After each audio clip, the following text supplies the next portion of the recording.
अस्सलामुअलैकुम दोस्तों, Pakistan cricket board ने भी बिलाखिर ओलंपिक के मैटर में अपनी आंखें खोली हैं और ये कोशिश में है कि किसी तरह पाकिस्तान टीम क्वालिफाई कर सके। उसके लिए लॉबी करना शुरू कर दी है और इस पर आईसीसी को भी लेटर लिखा जाएगा कि आप हमें अपना जो कट ऑफ डेट है वो बताइए। पहले मैं थोड़ा सा दोस्तों आपको बैकग्राउंड बता दूं ताकि आपको समझने में आसानी रहे।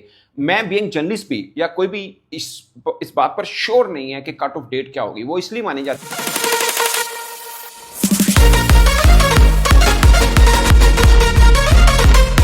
अस्सलाम वालेकुम दोस्तों, पाकिस्तान क्रिकेट बोर्ड ने भी बिलाखिर ओलंपिक के मैटर में अपनी आंखें खोली हैं और ये कोशिश में है कि किसी तरह पाकिस्तान टीम क्वालिफाई कर सके। उसके लिए लॉबी करना शुरू कर दी है और इस पर आईसीसी को भी लेटर लिखा जाएगा कि आप हमें अपना जो कट ऑफ डेट है वो बताइए। पहले मैं थोड़ा सा दोस्तों आपको बैकग्राउंड बताऊं ताकि आपको समझने में आसानी रहे। मैं बीइंग जर्नलिस्ट भी या कोई भी इस बात पर श्योर नहीं है कि कट ऑफ डेट क्या होगी। वो इसलिए मानी जाती है कि ओलंपिक क्वालिफिकेशन के लिए, क्योंकि ये टीम गेम है। मैं आपको एग्जांपल देता हूं, क्योंकि पाकिस्तान क्रिकेट जो है वो फर्स्ट टाइम एक तरह से 1900 कुछ में पहली दफा होती है, अब दूसरी दफा होगी, बट फर्स्ट टाइम आप समझ लें जब से क्रिकेट प्रोफेशनल हुई है ओलंपिक्स में जा रही है। तो उसका फार्मूला एज सच ऑफिशियल सामने नहीं आया, वैसे आ गया कि रीजनल जो चैंपियन टीम है वो चली जाएंगी। जैसे एशिया से इंडिया चली जाएगी, यूरोप से इंग्लैंड चली जाएगी, अमेरिका होस्ट है वो खेल लेगा, ओशियाना से ऑस्ट्रेलिया चली जाएगी, अफ्रीका से साउथ अफ्रीका चली जाएगी। पांच तो तय, बाकी फिर छठी का फिर मसला बना है। वो बन रहा है कि शायद एशिया से दो टीमें ले लें या क्वालिफाइंग राउंड हो या फिर कैरिबियन से टीम ले, तो कुछ भी तय नहीं है, ऑफिशियल अनाउंसमेंट नहीं है। और कट ऑफ डेट ये होती है कि भाई फॉर एग्जांपल कि 2-3 साल बाद कोई इवेंट होना है तो रख दिया जाए कि जून 2027 तक जिस टीम की रैंकिंग पहली 5 में आएंगी वो क्वालिफाई कर जाएंगे। फॉर एग्जांपल मैं ऐसे एग्जांपल दे रहा हूं आपको। तो ये कट ऑफ डेट देनी होती है कि इस तक आपकी परफॉर्मेंस जांची जाएगी। तो वो कट ऑफ डेट भी अभी तक सामने नहीं आई है। और दूसरा मेरा सवाल ये है कि अभी एशिया का चैंपियन भारत है, वैसे तो वर्ल्ड का चैंपियन भी टी20 का भारत ही है, बट लेट्स अज्यूम कि एशिया का चैंपियन भारत है। फर्ज किया अब जो एक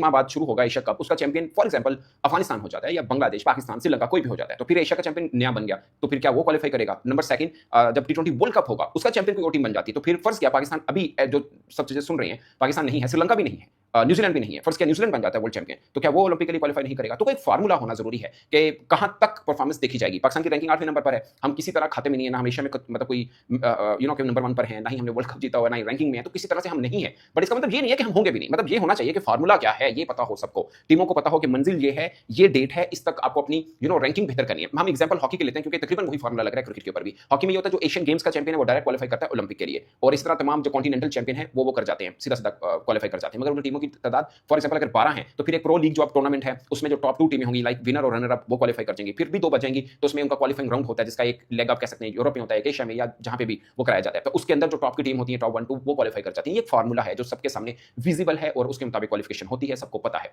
तो ये एक सीधा सीधा फार्मूला बना हुआ है। अब क्रिकेट चूंकि फर्स्ट टाइम है, इसका फार्मूला भी बनाना होगा। वैसे एक तजवीज किसी क्रिकेट एनालिस्ट ने दी थी जो मुझे बहुत अच्छी लगी थी कि जितने भी टी20 के वर्ल्ड चैंपियन रह चुके हैं, जैसे भारत 2007 में जीता, पाकिस्तान 2009 में जीता, वेस्ट इंडीज भी जीता हुआ है, इंग्लैंड जीता हुआ है, श्रीलंका जीता हुआ है, ऑस्ट्रेलिया जीता हुआ है, वेस्ट इंडीज जीता हुआ है, तो जितनी भी जीती हुई टीमें हैं एक एक बार भी जो जीती है वर्ल्ड चैंपियन रही है, चूंकि फर्स्ट टाइम हो रहा है उन सबको कंट्रीब्यूशन करा देना चाहिए। अब इसके अंदर मतलब श्रीलंका भी आ जाएगा ऑफ कोर्स, और उसमें खास चीज है कि एशिया की 3 टीमें आ जाएंगी जो कि डिजर्व भी करता है। 70% of cricket belongs to Asia actually में, मतलब इंडिया, पाकिस्तान, श्रीलंका, बांग्लादेश, अफगानिस्तान क्रिकेट को उठाया एशिया ने। अगर पूरे एशिया में से एक टीम जाएगी तो जाती है। अब अफ्रीका के लिए तो लॉटरी है ना, अफ्रीका के अंदर एक ही टीम है वो डायरेक्ट क्वालिफाई कर जाए। ठीक है, ऑस्ट्रेलिया न्यूजीलैंड का टफ है कि दोनों में से जो बेहतर हो वो आ गया, जो उनका दोनों का टफ आप मान लेते हैं। मगर कैरिबियन का भी मौज है, सिद्धि कैरिबियन मतलब वेस्ट इंडीज ही, मतलब ये अनफेयर है आई गेस। इवन इंग्लैंड के लिए भी मौज है, टफ तो सिर्फ एशिया के लिए ना, टफ तो सिर्फ एशिया के लिए हुआ, तो ये कोई तरीका नहीं हुआ। या तो आप टॉप 5 या 6 रैंकिंग मान के चलें कि जिसकी बेहतर हुई वो होगा, या फिर मान के चलें कि वर्ल्ड कप में, चूंकि बायलैटरल से मैं वैसे एग्जांपल ले रहा हूं, अभी पाकिस्तान ने बांग्लादेश के साथ बायलैटरल सीरीज के लिए हमने अपनी मेन स्ट्रेंथ नहीं खिलाई थी, बट अगर हमें पता हो कि भाई तब तक की परफॉर्मेंस काउंट होगी फिर तो हमारे लिए हर मैच